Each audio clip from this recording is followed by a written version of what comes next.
Hey guys, how's it going? So, just a few days ago I was again thinking to myself, what should I do next on the channel? And I was really coming up with nothing. And then it just hit me.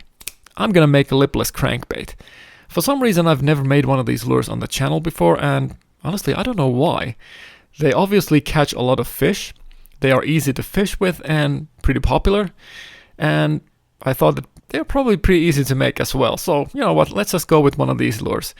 And I went to the internet, started to research to see what's out there, kind of trying to look what not to do in terms of I don't want to copy anyone else's work and designs.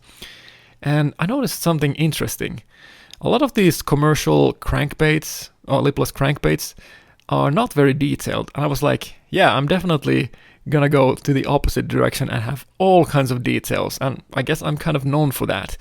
So in this video we're gonna make a really awesome detailed lipless crankbait, and yeah, let's just jump right into it, and I'm gonna show you how to make one of these little lures. So I've noticed that a lot of lure makers here on YouTube and obviously elsewhere as well make a wooden master and make a mold based on that, and I was like, no, I'm not gonna go with that route. I want to make this completely out of wood. And the wood that I chose for this is kind of a mystery wood. I actually got this from a wood pallet. So it could be either birch, elm, some form of maple, possibly even cherry. Honestly, I have no clue. But whatever it is, it's pretty tough stuff. Now that I have the basic form cut out, I'm just going to smoothen everything out and get ready for the drill press.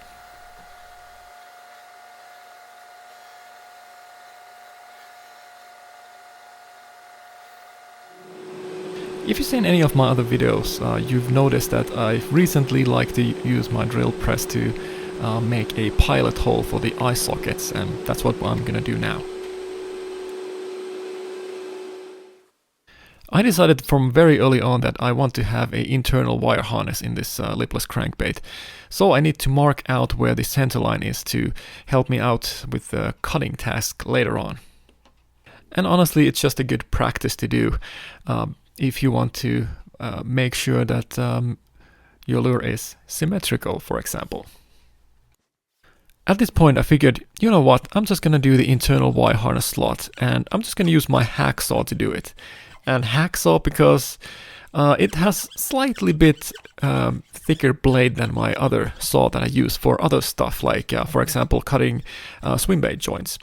And this hacksaw blade is, like I said, teeny bit thicker, so it's gonna be perfect for the internal wire harness that I plan to use for this.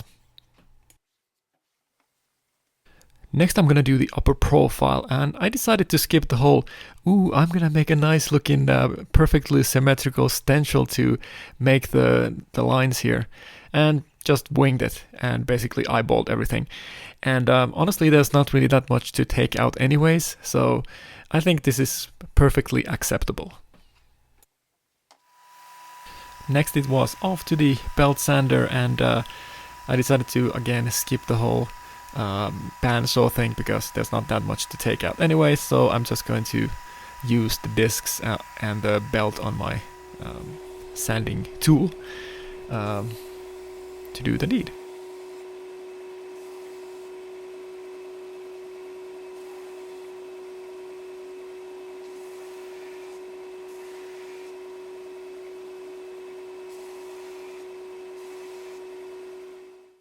Next I'm gonna start contouring the lure, and if you've seen any of the lipless crankbaits that are out there, they tend to be pretty flat, so I didn't want to take out too much, because actually a lot of the action comes from the top piece, so especially you want to keep that pretty flat and not very rounded.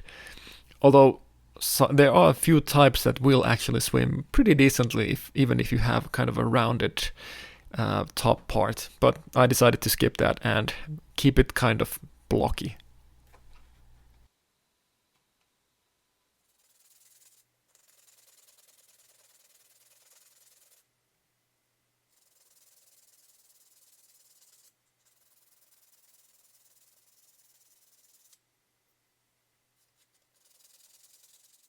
Alrighty, next I'm gonna bend the internal wire harness.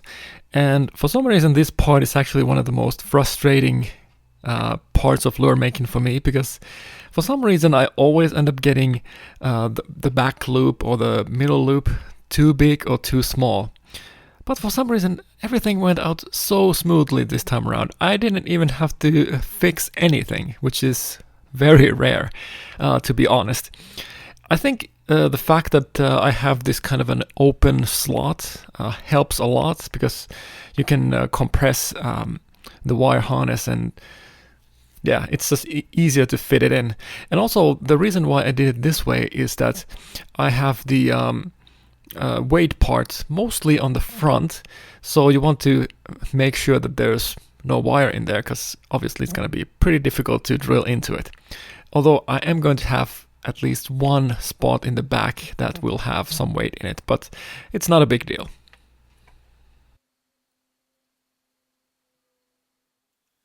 Next I'm going to glue in the internal wire harness, and honestly there's not really that much to say about this. I just use 5-minute epoxy and just mirror it in, jam the internal wire harness in, put more glue in, then I top it off with these thin pieces of maple that I had just lying around. That was actually the perfect thickness for this slot. And this method is actually a very traditional old way of making crankbaits, for example, from Finland, my home country. And yeah, people have been using this method for ages and ages, and actually it makes a lot of sense if you think about it. It's way easier to sand wood flat than it is epoxy, super glue or Bondo or anything. You usually have kind of a small divot or kind of a dimple maybe, depending on what you use. So it just makes sense to use wood. Way easier to finish everything nicely. After a little more than 5 minutes, I decided to start whittling the wooden pieces out and eventually sanding everything nice and flat.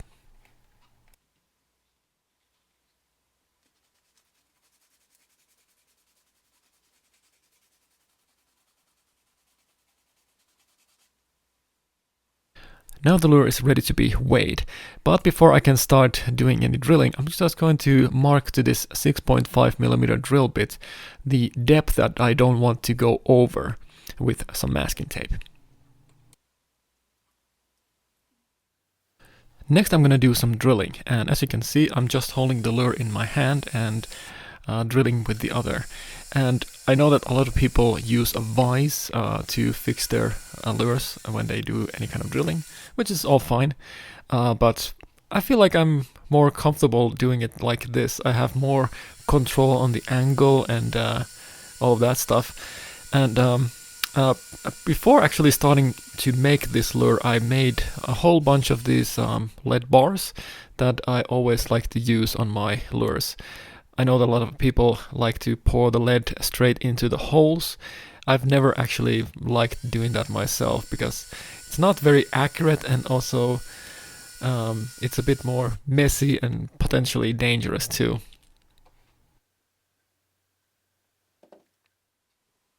You know, once in a while I get comments here on YouTube of people asking me how much the lures that I made here weigh, because I have a tendency not to show that, but this time around I decided to, you know, might as well show how much weight I put in and how much the lure is going to weigh. So it's going to be around 25 grams without any epoxy or anything like that. So it's probably going to be around maybe 27 or maybe 28 grams total after I add the hooks and hook hangers and epoxy and paint and eyes and all that stuff. Now that I have the weight in place, I'm just going to fill out the holes, and for that I'm just using Bondo. I was thinking of actually using pieces of wood here, but then I was like, that's gonna take too long. We'll just use Bondo, it's good enough.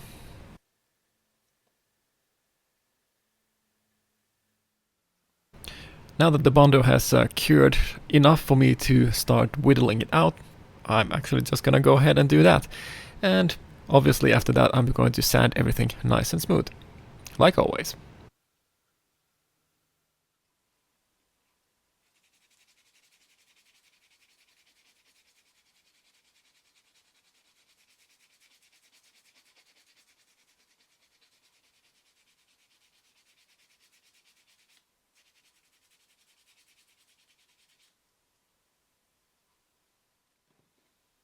Alright, soon I'm gonna start carving some details on this lure. But before that I need to drill the eye sockets, and I'm gonna use this 5.4mm drill bit to do the deed.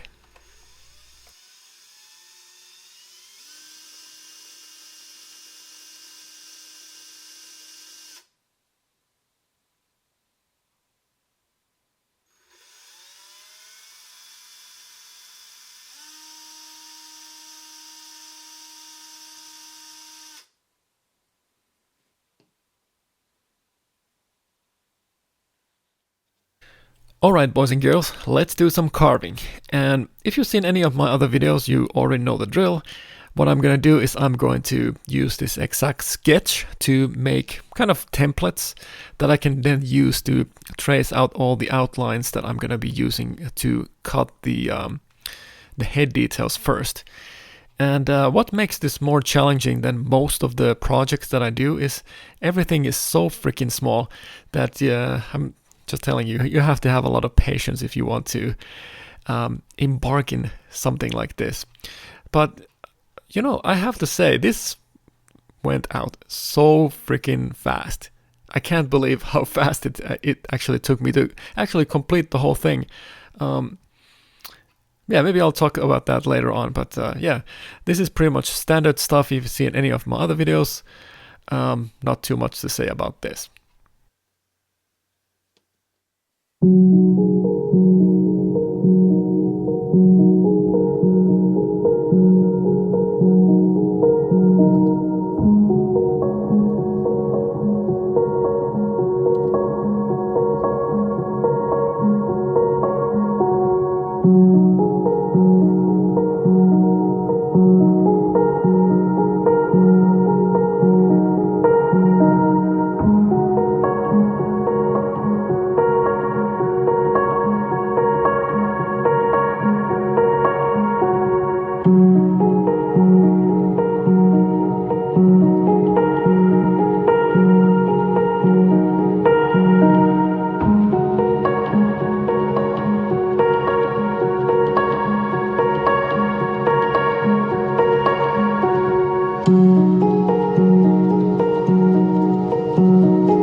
So now that I have all the head details all carved out nicely, I'm just going to finish everything off with this sanding stick.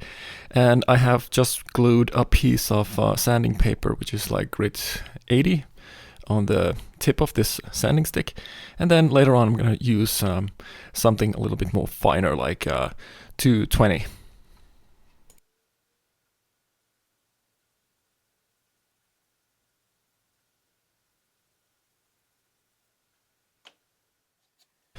Alright, next I'm going to start carving the scales. And before that, I need to mark where they're going to be, obviously. And as you can see here, I've marked the lateral line on the flank of the lure.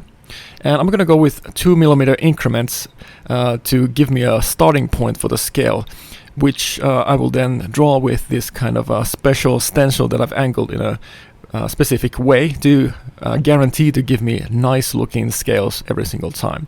Although there is going to be a little bit of hand drawing as well, but this is a really good reference point to start at least. And like always, once I have the grid pattern drawn onto the lure, I'm just gonna hand draw all the scales to give me a good reference point to start carving. And thankfully this time around I didn't have too many scales to carve. I mean, I can still remember that trout that I did some time ago, which had probably 10,000 small little scales, which were probably slightly smaller than these ones. That one took me a week to complete, and thankfully I didn't have to do that this time around.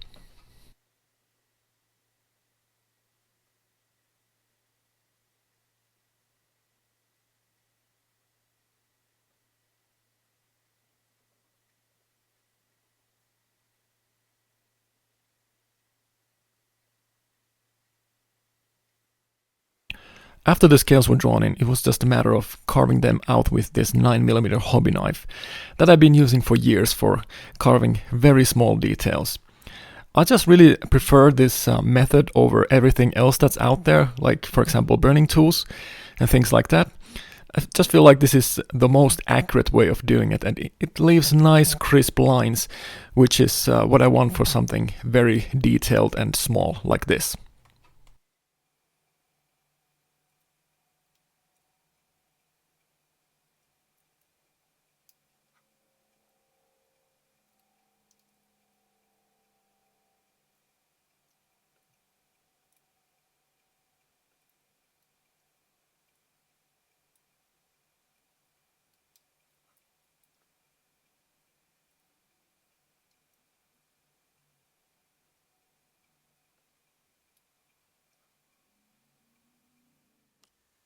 I think I mentioned in my last video that I posted a few days ago that I can't make a lure anymore that doesn't have a lateral line, and any other details for that matter. So I'm just going to use this small little file, which is actually a triangle. I was trying to find my round one, which would have been better, but the tip of this file is pretty round anyway, so I was like, okay, that's fine. I'm not gonna try to find the other one anymore. Yeah, I spent a good half an hour to try to find that, but to no avail. Anyway, so basically I'm just gonna use this to punch a row of holes that will then resemble a lateral line. Before starting the painting process, I need to seal the lure.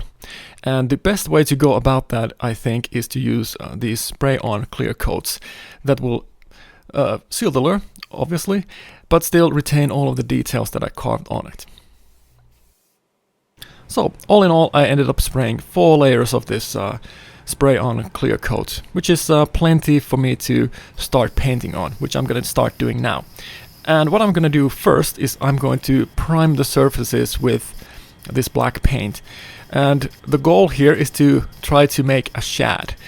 And usually when using any kind of metallic colors, you want to make sure that the base is black, because they kind of pop a little bit better from that than, let's say, for example, white. But that also depends on the type of paint that you're using. The type of paints that I use kind of require this, so I'm just going to prime the surfaces with this black primer first. Next I'm going to spray on some Vallejo Chrome, and this paint has a really nice natural sheen to it that obviously we want for a baitfish pattern like the shad that I'm attempting to paint here. And out of all the paints that I've used in the metallic range, this is probably the most reflective that I've ever tried. Like in my previous video, I wanted to do a black wash on this particular lipless crankbait because honestly it looks so cool and it's actually really fast to do and you get really awesome effect out of that. So in order for me to do that properly, I need to seal the chrome paint that I just painted on with this metal varnish, which is water-based. And I'm just going to use my airbrush to shoot it on the surface of this lipless crankbait. Now we're going to do the black wash, and you could buy these black wash paints that are dedicated for this purpose from most hobby stores, but I tend to do it myself because you will have a much wider range of different colors that you can mix, and yeah, it's just more convenient for me. And my recipe is 50% of airbrush cleaner and 50% of any kind of paint that you might be using. And that gives it a nice watery consistency that goes into all the creases and crevices on your lure or whatever you tend to use this on, and highlights them really nicely. And I think you will be able to see from the footage pretty nicely how I do this. I just use my airbrush to paint the areas that I want to have the black wash effect on, and then I just wipe it off with a paper towel that has been soaked in airbrush cleaner. I wanted to have different shades of black wash effect on my shad, so I'm just going to use this aged white to highlight some of the face area and do basically the exact same thing that I did with the scales.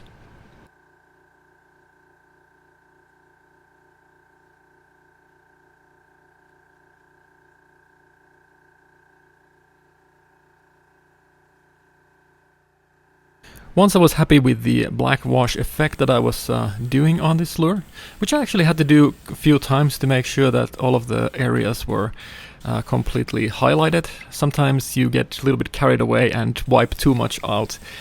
But yeah, I'm just going to do the belly next, and I'm just going to lay a layer of white on there. And after that, I'm going to move on to some other colors that I will kind of do a gradual change on the flank of the lure. I think most silvery baitfish have this kind of a pearlescent quality to their bellies, so I'm just going to lay a layer of this Creatix pearl white.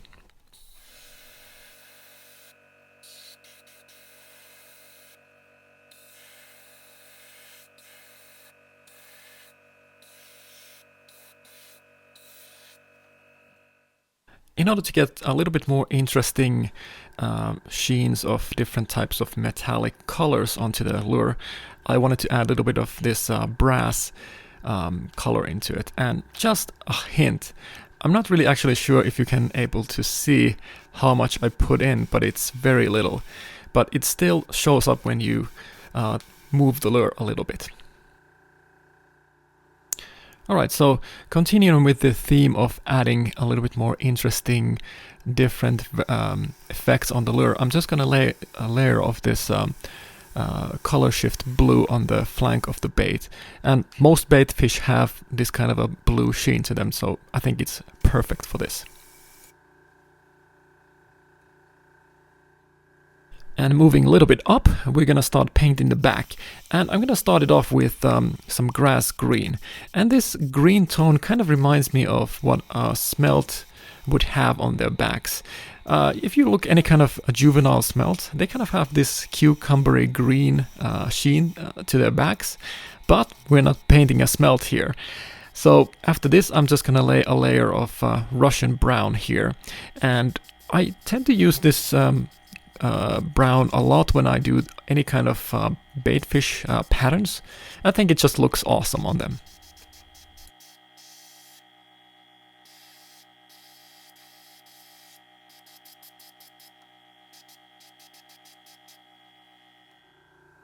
Alrighty, next we're going to do the shad spot. So first what I'm going to do is I'm going to just use black, and after that I'm just going to use some color shift paint. And I was really debating here what sort of color should I use. Should I just go with the blue like I used on the flank already? I mean, most of the patterns that I see actually have blue in them. I thought that would be a little bit boring, so I decided to just go with violet to just give it a little bit more interesting effect. In order to keep things, again, a little bit more interesting, I decided to add this kind of a bloody effect on the gill. And I'm just going to use this masking tape to mask the area that I don't want the paint to be on. Because even though I'm pretty accurate with the airbrush, I just didn't want to risk anything and just decided to use a stencil instead. Alright, next we're going to move on to the fins, and I'm sure you noticed that I didn't actually carve these again, because I just wanted to paint them. And what I'm going to do now is I'm just going to use this masking tape to again mask the area that I don't want the paint to be on, and I'm just going to use this curved piece of plastic that I used to paint the fin rays. And this is a method that I've been using for ages and ages, and I just like the effect a lot, and it looks fairly realistic to me.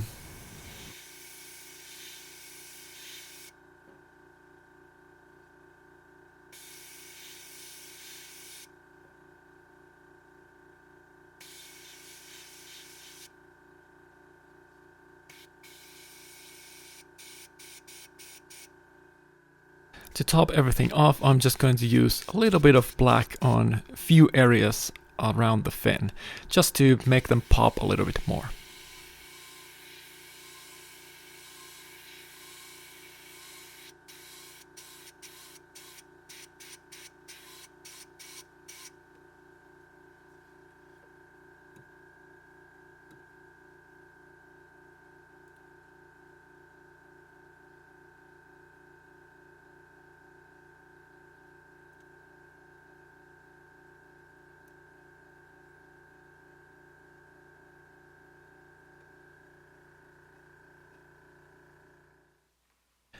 Unfortunately, I didn't have any eyes that I have made previously, so I just need to make a whole bunch of them right now. And I'm just going to use this hollow punch to punch out a whole bunch of these eyes. And I'm just going to use this reflective opal vinyl sheet that I got from Amazon some time ago. It has kind of a adhesive backing to it, which I never use, but it's basically like a tape, if you will. So my goal is actually to paint the eyes, but in order for me to do that accurately, I need to make sure that they are firmly in place and don't move around. So I'm just gonna actually glue them into these nails that I've just nailed onto this piece of 2x4.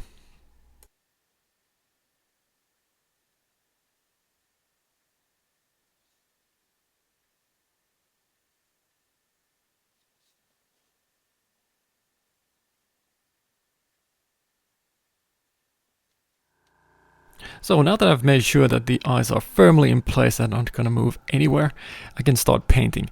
And I'm going to use this Quicksilver paint to paint a very thin layer of silver on top of them. And I'm not even sure if you're going to be able to see the difference, but trust me, there is a slight difference here, which is exactly what I want. Now I'm going to do something that I don't think most people consider when they're making their own eyes, and that is to give it more depth. And what I'm going to do now is I'm going to basically paint around the eye to give it more depth. And what it will do is, once I put the epoxy on, it will make the light refract in a different way, and it will make the eye socket look more like a bowl rather than just a flat surface, which is exactly what we want for a 3D effect.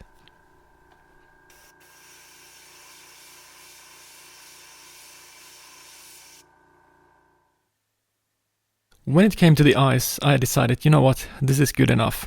They look pretty fishy to me already. Let's just cover them with epoxy now. So I'm just going to use 5-minute epoxy to make small little domes. And usually I make a whole bunch of these at the same time because in case you mess up something. It usually happens during the epoxying.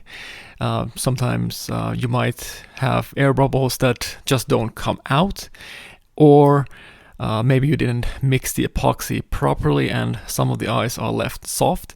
So it's just a good practice to have a lot of them made at the same time.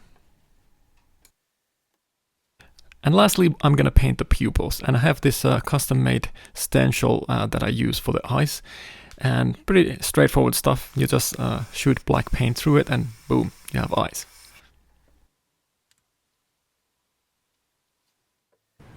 And only thing left to do now is just to glue in the eyes, and I'm just gonna use super glue for that.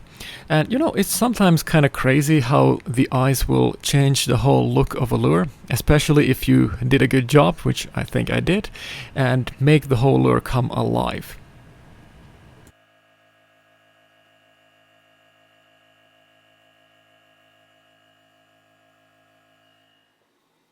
And the last thing that I'm gonna do is I'm gonna cover this lure with True Coat epoxy, and I still think that this epoxy is probably the best epoxy that is out there currently for lure making. And I ended up doing 2 layers on this lipless crankbait, and usually I wait between 4 to 6 hours between layers, obviously depending on the ambient temperature of the room that I'm doing this in.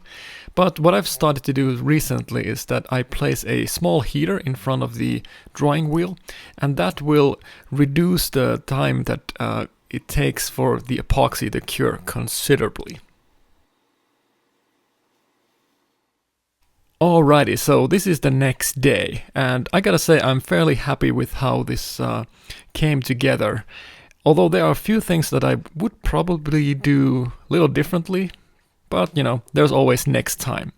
And now I'm gonna share something that I usually don't share, which are the specs of the lure. I don't know why I don't usually do this, but here you go.